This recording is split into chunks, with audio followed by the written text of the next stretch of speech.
Essayons de déterminer le rang de cette matrice avec une discussion éventuelle selon les valeurs prises par A et par B. Première étape, peut-on barrer des lignes ou des colonnes?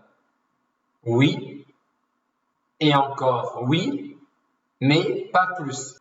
Arrivé là, j'aimerais simplifier par B dans la première colonne et simplifier par B dans la seconde colonne.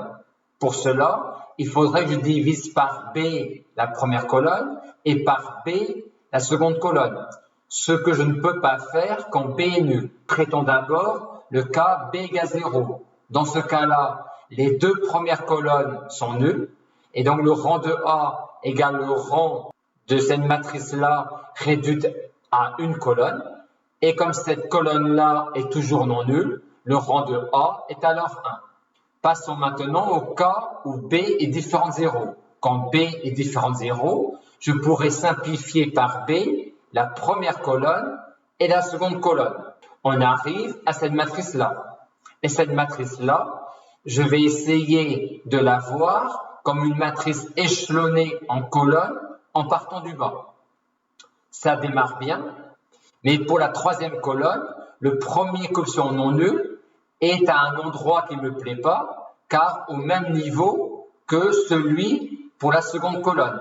Donc, je vais modifier la troisième colonne en remplaçant la troisième colonne par la troisième colonne moins la deuxième colonne pour faire apparaître un 0 ici.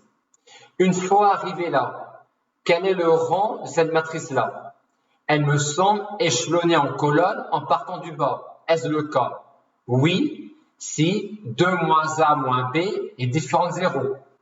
Et donc, si 2 moins A moins B est différent de 0, son rang est égal à 3. Maintenant, que se passe-t-il si 2 moins A moins B est égal à 0? Ce coefficient-là est nul, et donc le premier coefficient non nul dans la troisième colonne en partant du bas est alors ce coefficient-là, qui est, lui, toujours non nul. Et donc, même quand 2 moins A moins B est nul, cette matrice-là est encore échelonnée en colonnes en partant du bas. Donc, dans le cas 2, on a toujours rang de A égale 3.